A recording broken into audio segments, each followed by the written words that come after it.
आणि आत्ताच्या घडीची सर्वात मोठी आणि महत्त्वाची बातमी येत आहे. दादांचा घात आणि कोणाकोणांचा हात. होय, संपूर्ण महाराष्ट्राच्या जनतेला पडलेला एकच प्रश्न की दादांच्या विमान दुर्घटनेमध्ये घात झालाय की अपघात झालाय. जर घात झालेला असेल तर कोण माइंड मास्टर आहेत याचा सर्वात मोठा आत्ताच खुलासा झाला असून अख्ख्या महाराष्ट्राला आता मोठा धक्का बसणार आहे. कारण की आत्ताच खरा गुन्हेगार सापडला असून सगळा गुप्तकट उघड झालेला आहे. नेमकं आपल्या दादांसोबत कुणी घात केला आणि कशा प्रकारे दादांना संपवलं याची सगळ्यात मोठे गुप्त पुरावे आत्ताच आपल्या हाती लागले असून हे सगळे मी तुम्हाला व्हिडिओ पुढे दाखवणार आहे. फक्त तुम्हाला शेवटपर्यंत व्हिडिओ बघायचा आहे, कारण की व्हिडिओच्या शेवटी आपण तुम्हाला नेमकं खरा माइंड मास्टर कोण होता आणि यामध्ये अजून किती जण सहभागी होते यांची नावासकट पुराव्यासकट माहिती तुम्हाला व्हिडिओच्या शेवटच्या मिनिटात देणार आहे, जे बघितल्यानंतर अक्षरशः तुमच्या पायाखालची जमीन सारखेल. त्यामुळे तुम्हाला हा व्हिडिओ पूर्ण शेवटपर्यंत बघावा लागेल. अजिबात कुठेही अर्धवट व्हिडिओ सोडू नका, शेवटपर्यंत फक्त बघत राहा. आपल्या दादांचा विमान दुर्घटनेचा तपास सध्या CID मार्फत केला जात आहे. दादांच्या विमान दुर्घटनेत जवळजवळ 30 ते 35 दिवस उलटून गेले आहेत, परंतु अजूनही कोणताही छडा लागलेला नाही. तपास नेमकं कोणत्या दिशेने चाललाय हे अजूनही महाराष्ट्राच्या जनतेला समजेना. अजितदादा म्हणजे कुणी साधारण व्यक्ती नव्हते, राज्याचे उपमुख्यमंत्री, सर्व राज्यातील जनतेचे लाडके नेते. परंतु इतक्या मोठ्या व्यक्तीसोबत अपघात घात झालेला असून सुद्धा त्याचा तपास मात्र इतक्या मंद गतीने चालू आहेत, त्यावर प्रश्नचिन्ह उपस्थित केलं जात आहे. परंतु आज अखेर या सर्व तपास यंत्रणेला सर्वात मोठे यश मिळाले असून आत्ताच सगळ्यात मोठा उलगडा झाला आहे. नेमकं दादांसोबत शेवटच्या मिनिटांमध्ये काय झालं, विमान पायलट आणि अजितदादा पवार यांच्यामध्ये शेवटच्या मिनिटांमध्ये कोणत्या गोष्टी बोलल्या गेल्या, नेमके यांच्यामध्ये असं कोणतं गुप्त संभाषण झालं याची गुप्त रेकॉर्डिंग आपल्या आत्ताच हाती लागलेली आहेत. यामध्ये नेमकं कोण काय म्हणतंय हे ऐकून अक्षरशः तुम्हाला एक आश्चर्याचा धक्का बसेल. कारण की ज्या लोकांवर दादांनी विश्वास ठेवला होता त्याच लोकांनी दादांचा घात केला. सर्व विमान दुर्घटनेचा कट रचला. यामध्ये नेमकं कोण काय बोलत आहे, हे बोलणारे नेते कोणत्या पक्षाचे आहेत याची सगळी माहिती मी तुम्हाला पुढे व्हिडिओत दाखवणार आहे. ही सगळी माहिती ऐकल्यावर अक्षरशः महाराष्ट्रामध्ये संतापाची लाट निर्माण होईल. संपूर्ण महाराष्ट्र खवळून उठेल आणि सरकारला जाब विचारेल, एका आमच्यापासून ही गुप्त माहिती लपवली आहे. ही सर्व माहिती आपण तुम्हाला व्हिडिओतून पुढे स्पष्ट सांगणार आहेत. फक्त तुम्ही शेवटपर्यंत हा व्हिडिओ बघत राहा, अजिबात कुठेही व्हिडिओ सोडू नका. नेमका दादांचा अपघात झाला यावर राज्यातून वेगवेगळ्या प्रकारच्या प्रतिक्रिया येत आहेत, वेगवेगळ्या चर्चा केल्या जात आहेत. कारण की दादांच्या विमान दुर्घटनेचा अहवाल आलेला आहे. या अहवालानुसार ज्या दिवशी दादांचा अपघात झाला त्या दिवशी आकाशामध्ये थोडे धुके होते, त्यामुळे वैमानिकांना धावपट्टी नीट दिसली नाही, व्यवस्थित त्यांना अंदाज घेता आला नाही आणि त्यानुसार जी विमान उतरवण्याची रेंज असते 5000 मीटरपर्यंतची, त्यापेक्षाही कमी रेंजच्या उंचीनुसार म्हणजे साधारणतः 3-3.5 मीटर रेंजमध्येच हे विमान वैमानिकांनी लँड करण्याची ठरवले. परंतु ऐनवेळी त्यांच्या लक्षात आलं की खूप खाली आला आहे विमान. त्यानुसार त्यांनी प्रयत्न केले, परंतु ते निरर्थक ठरले आणि प्रथम विमान एका झाडावर कोसळलं आणि त्यानंतर ते जमिनीवर आपटलं. विमानामध्ये आधीच खूप मोठ्या प्रमाणामध्ये अतिरिक्त इंधन होतं, ज्यामुळे जसंही विमान जमिनीवर आपटलं तसा त्याचा मोठा स्फोट झाला आणि एकच आगीचा भडका, ज्यामध्ये सर्व काही जळून खाक झाला. परंतु आता एक मोठा प्रश्न निर्माण केला जात आहे. तिथे काही स्थानिक लोक गेले होते विमान दुर्घटना ठिकाणावर. तिथून त्यांचं असं मत आहे की इथं कोणताही मोठं झाड नाही, छोटी छोटी झुडपे आहेत.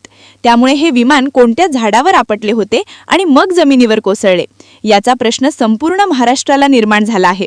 त्यामध्ये राज्याचे मंत्री छगन भुजबळ यांनी सुद्धा प्रश्न उपस्थित केला की नेमकं झाडाचा जो उल्लेख करण्यात आला आहे अहवालामध्ये ते झाड कुठे आहेत. त्या प्रकारचं कोणतंही झाड तिथं मोठं नाही. मग नेमकं यांनी कसं काय सांगितलं की आधी विमान झाडावर आपटलं आणि सगळ्यात मोठा अपघात झाला. राज्यातील प्रत्येक व्यक्तीला दादांसोबत काय झालं हे जाणून घेण्याचा अधिकार आहे. नेमका घात झाला की अपघात झाला याचा उलगडा होणं गरजेचं आहे आणि हा उलगडा अखेर झाला असून आत्ताच अत्यंत गुप्त माहिती आपल्या हाती लागली आहे. त्यानुसार त्या दिवशी शेवटच्या क्षणामध्ये काय झालं, यामध्ये अजून कोण नेते सहभागी आहेत, कोणते मोठे नेते सहभागी आहेत, या सर्वांची गुप्त माहितीच आपल्या हाती लागली आहे. ही सर्व माहिती आपण तुम्हाला व्हिडिओत सगळे सांगणार आहेत आणि व्हिडिओच्या शेवटी अत्यंत महत्त्वाची डायरेक्ट खरा गुन्हेगार दाखवणार आहेत. त्यामुळे शेवटच्या मिनिटापर्यंत व्हिडिओ बघत राहा. दादांच्या अपघातावर वेगवेगळ्या शंका निर्माण केल्या जात आहे.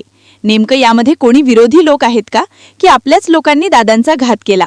कारण की दादांकडे अशी काही गुप्त माहिती होती ज्यानुसार मोठ्या मोठ्या बड्या नेत्यांची झोप उडणार होती. त्यांनी केलेले काळे धंदे, त्यांनी केलेला भ्रष्टाचार, त्यांनी केलेले घोटाळे, त्याची सगळी गुप्त माहिती आपल्या दादांकडे एका फाईलमध्ये होती.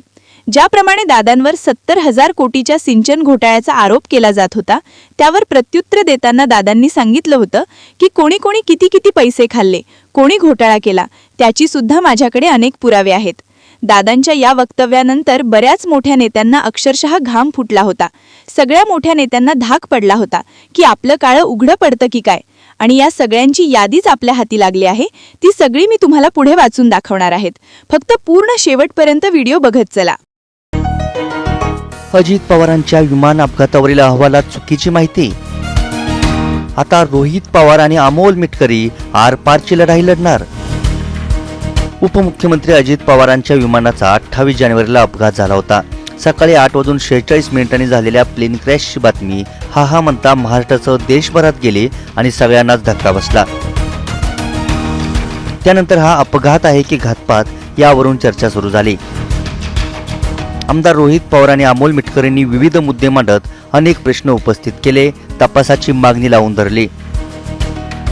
अखेर अजित पवारांच्या अपघाताला 1 महिना झाला. त्याच दिवशी AAIBने प्राथमिक अहवाल मांडलाय. काल समोर आलेल्या प्राथमिक अहवालावरून मात्र आमदार रोहित पवार आणि अमोल मिटकरींनी पुन्हा एकदा हल्लाबोल केलाय. बारामती एअरफील्ड हे महाराष्ट्र राज्यातील बारामती जिल्ह्यात आहे. या मुद्द्यावरून अहवाल गांभीर्यतेनं बनवला नाही असा दावाही केलाय. आमदार रोहित पवार म्हणतात, प्राथमिक अहवालात AAIBने कोणता प्राथमिक निष्कर्ष काढला? CID या अहवालाचा आधार घेऊन कसा तपास करणार आहे? या अहवालातील पान क्रमांक 4 वरील मुद्दा क्रमांक 5.1 मधील Baramati airfield is situated in the Baramati district of the state Maharashtra हे वाक्य AAIBने अहवाल किती गांभीर्यतेनं बनवलाय हे दाखवण्यासाठी पुरेसं आहे. परवा मुंबईत यावर विस्तृत बोलेल असं म्हणत रोहित पवारांनी पुन्हा एकदा प्रेसमधून गौप्यस्फोट करण्याचा इशारा दिलाय. दुसरीकडे अमोल मिटकरींनी सुद्धा टीकेची झोड उठवली आहे. मिटकरींनी AAIBच्या अहवालातील कोणकोणत्या चुकीच्या गोष्टींवर बोट ठेवलंय तेही पहा. DGCAच्या प्राथमिक 22 पानी अहवालात जर बारामती जिल्हा दाखवला असेल तर हा अहवाल किती परिपक्व आहे हे शोधण्यास सांगणे न लागे.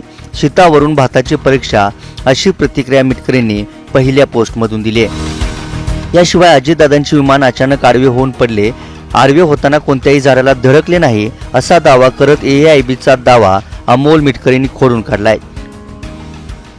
DGCA, VSR, AAIB कोण कुणाला वाचवतंय तेच कळेना, मात्र महाराष्ट्राला दूध खुळस समजू नका म्हणत अमोल मिटकरी आक्रमक झालेत.